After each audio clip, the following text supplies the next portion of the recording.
Halo guys, welcome to my new channel. Saya punya konten produktif yang baru nih, namanya ngonten. Apa sih ngonten itu? Ngobrolin edukasi ringan.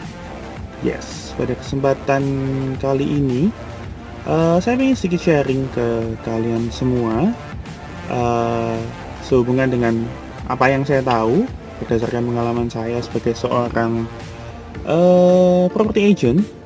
Jadi saya rasa apa yang saya bagikan ini bisa berguna untuk kalian semua. Sebelumnya, thank you for watching.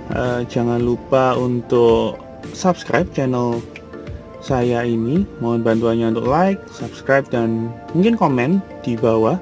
Jadi apa yang kalian butuhkan, masukan apa yang bisa diberikan untuk saya, silahkan di komen di bawah. Thank you.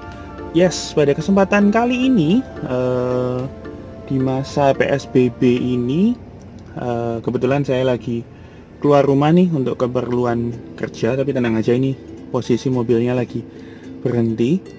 Saya ingin sharing ke kalian semua tentang beberapa pengetahuan dasar yang bisa dimengerti kalau kalian ingin beli properti, khususnya bagi para millennials nih. Jadi kalau kalian pingin punya rumah, pingin punya apartemen, atau pingin punya ruko, mungkin kalian harus tahu apa aja yang perlu diperhatikan sebelum kalian membeli properti atau berinvestasi properti. Yang pertama, kali ini saya akan bahas tentang legalitas atau status kepemilikan. Ini penting banget, kenapa? Karena kalau kita ngomongin properti, kita pasti akan secara nggak langsung ngomongin juga tentang aspek legal atau aspek hukumnya. Jadi saya akan sedikit sharing ke kalian semua jenis-jenis sertifikat atau jenis-jenis status kepemilikan. Yang pertama, yang kalian pasti tahu, ini status kepemilikan yang sifatnya paling mutlak atau ultimate atau yang paling tinggi statusnya.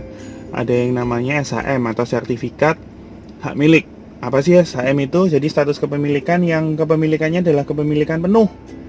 Jadi si pemegang sertifikat hak milik ini tidak perlu melakukan perpanjangan masa berlaku sertifikat. Jadi sertifikat ini berlaku untuk selamanya. Jadi sampai kapanpun si pemilik itu adalah pemilik yang sah atas properti tersebut. Itu namanya sertifikat hak milik. Itu yang tingkatannya paling tinggi. Terus kemudian di bawahnya itu, atau yang kedua, mungkin kalian pernah dengar yang namanya HGB atau hak guna bangunan. Hak guna bangunan ini sebenarnya kalau dilihat dari status kepemilikannya, ini hampir setara dengan sertifikat hak milik atau kepemilikan penuh.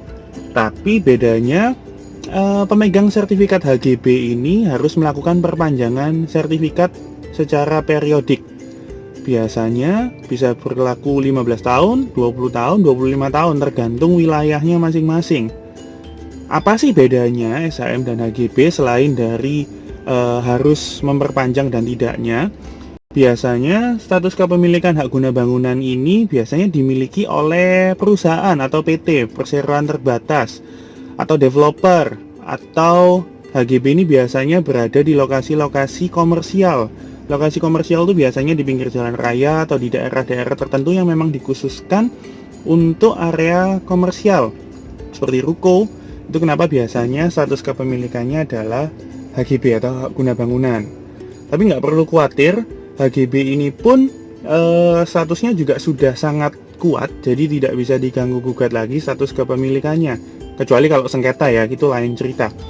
Oke, terus yang perlu kalian tahu juga ada beberapa tipe sertifikat lain sih sebenarnya, tapi saya nggak akan bahas di sini karena mungkin terlalu panjang dan terlalu mendetail. Mungkin teman-teman tahu, pernah dengar ada yang namanya HPL atau hak pengelolaan lahan, atau HGB, hak guna bangunan di atas HPL atau hak pengelolaan lahan. Itu apa sih?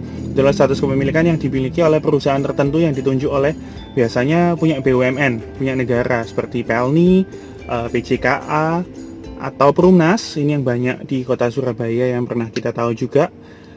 Saya kan nggak akan membahas mendetail status kepemilikan HPL ini, tapi saya akan lebih concern ke ini. Mungkin yang teman-teman sering dengar juga, teman-teman millennials mungkin yang suka beli apartemen atau yang pingin beli apartemen, ada status kepemilikan yang namanya strata title.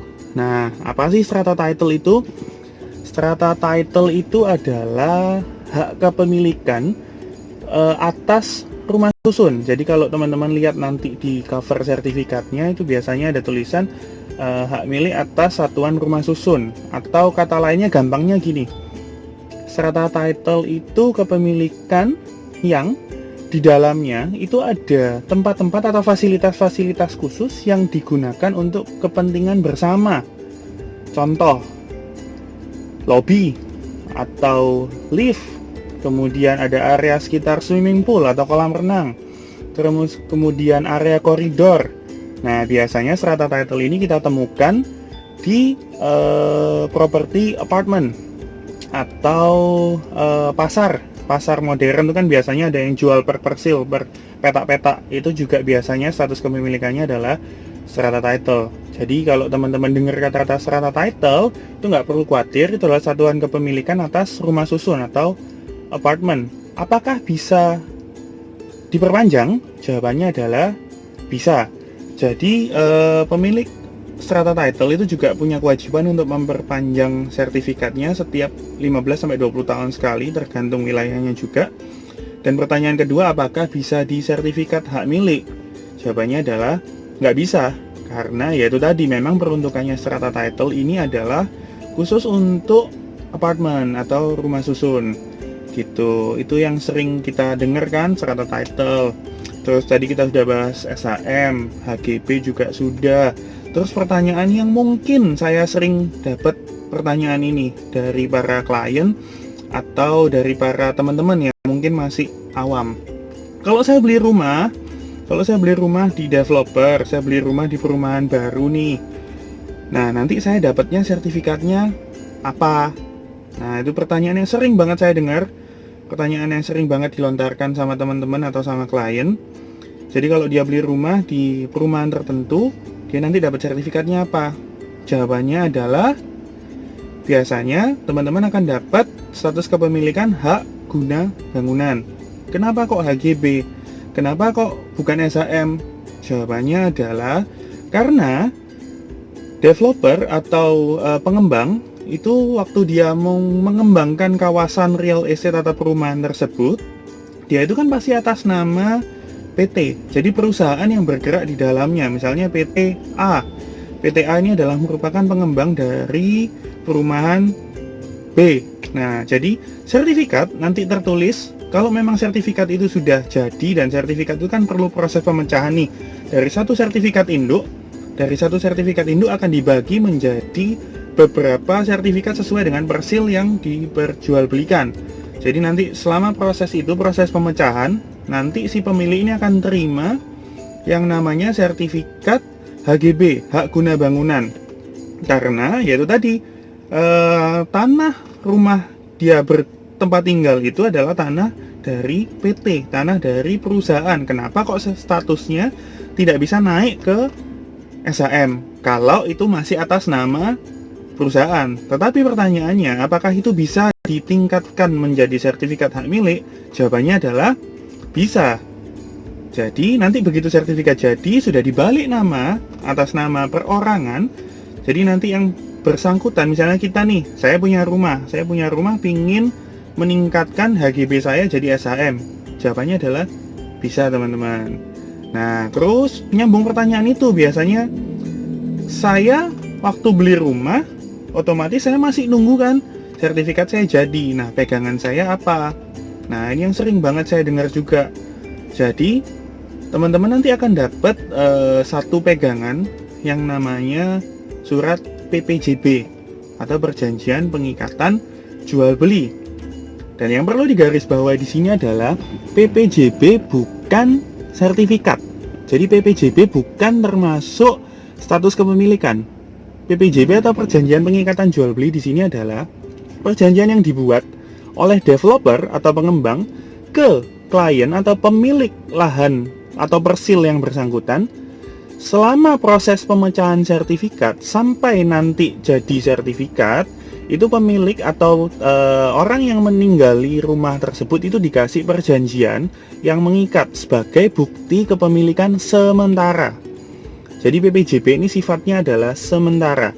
Jadi begitu nanti sertifikat jadi sudah dibalik nama ke atas nama perorangan, itu nanti sertifikatnya PPJB akan dibatalkan dan tidak berlaku lagi. Jadi nanti yang status kepemilikan hak adalah hak guna bangunan. Nah, itu aja sih sebenarnya yang mau saya share pada vlog saya kali ini. Semoga benar-benar bermanfaat teman-teman. Kalau misalnya mau ada pertanyaan atau masih ada yang belum jelas, silahkan komen di bawah. Saya akan sangat terbuka sekali dengan teman-teman yang mungkin mau ada pertanyaan atau mungkin kasih tambahan informasi yang mungkin saya terlewatkan. Sekali lagi mohon bantuannya untuk mungkin kalau teman-teman berkenan bisa tolong subscribe channel saya. Semoga saya juga terus bisa memberikan informasi-informasi yang edukatif di konten ini, ngobrolin edukasi ringan ya. Jadi thank you banget, thank you for watching and see you on my next video. Thank you, bye.